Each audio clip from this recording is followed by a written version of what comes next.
in Acts 12, there, 12:4, when Luke mentions Easter, he's actually talking about a pagan tradition. Right? Yes, he is. Because Passover, if it's the day of unleavened bread, isn't Passover essentially over? It has to be, because he says days, plural. It's already gone. It's not even the next day.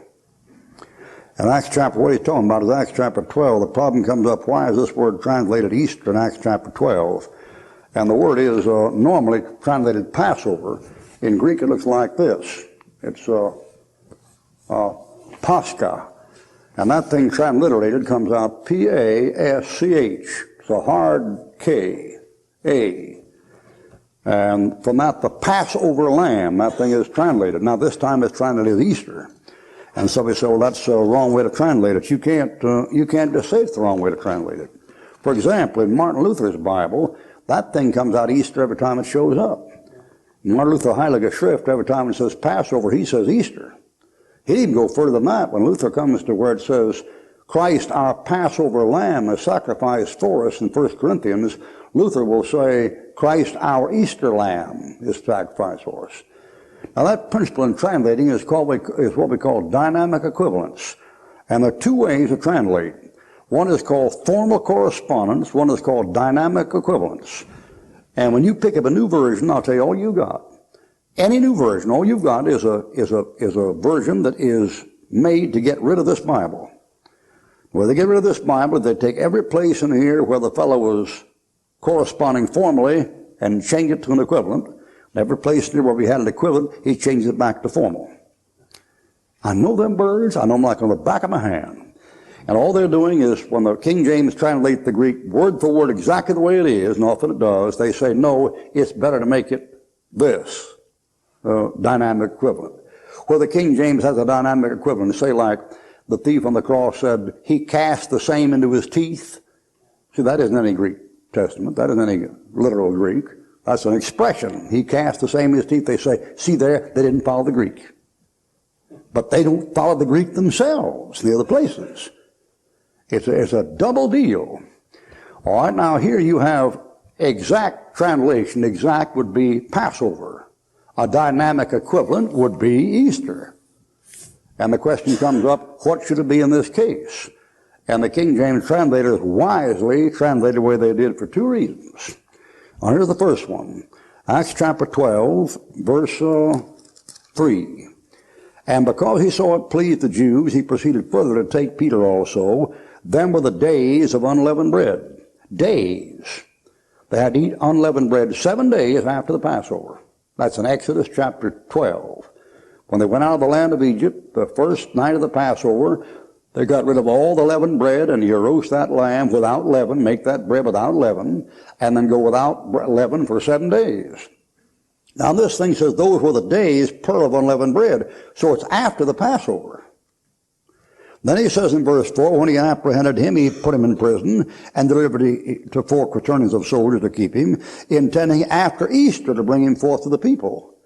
Now if he'd written there intending after the Passover to bring him forth, he could have brought him forth right then. It was already after the Passover.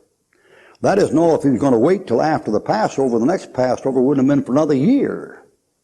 So they said Easter. Now for 2 reasons. First of all, because the Passover proper was already over.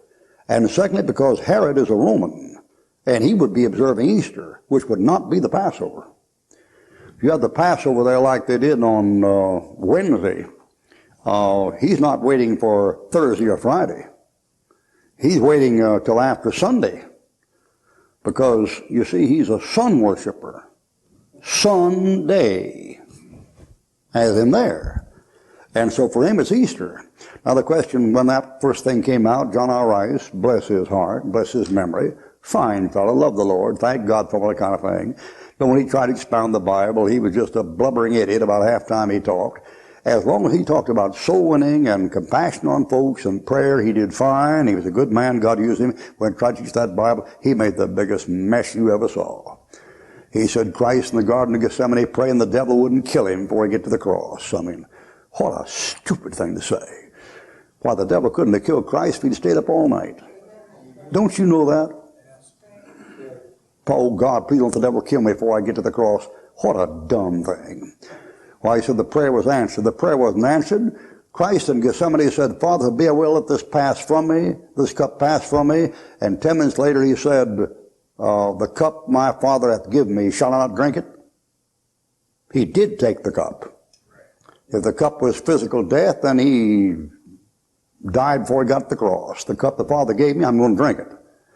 There's no reference to that at all. And when Rice got to this passage, he said, this word Easter is entirely out of place. Easter wasn't even known about at that time. It was a Roman Catholic holiday that didn't show up 2 years later. Well, the old boy should have just, stayed in the pulpit, not ever got back in the study. Easter is observed 2,000 years before Christ. And somebody said, well, the thing down there, it's a Babylonian type of thing. What would the Romans know about it? Well, the Babylonians are down in Edom, and that old Herod, look him up in Josephus' Antiquities, the encyclopedia, that old fella Herod is an Edomite. He's not a Jew or a Roman. He's from Edom, that bird. That Herod in that passage is a half-breed Roman, and he's a half-breed Jew. Good type Antichrist. And he's from Edom. You know how far back in history the Babylonians were down in Edom? Turn to Genesis 14. They're way down there before the birth of Isaac. And that's why those Jews were messing around with Ashtoreth worship and Baal worship in the book of Judges. It's been around for centuries. Genesis 14:1. It came to pass in the days of Amraphel, king of Shinar. Do you know where Shinar is? All right, folks, some of you know where the plain of Shinar is. What you've been reading, Reader's Digest? It came to pass, as they journeyed from the east, they found a plain in the land of Shinar. And they said, go to, let us build a city and tower whose top may reach into heaven. And the Lord came down and saw the city of the Son of Men, tower of men and build, and said, if they do this, they won't do it, so forth and so on, let us confuse their language. Wherefore they left off building and called the name of that place Babel. Babel, that's Nimrod, king of Babel, and that's the plain of Shinar. The king of Shinar is in Babylonia. Where is he at? Verse 2 and verse 3.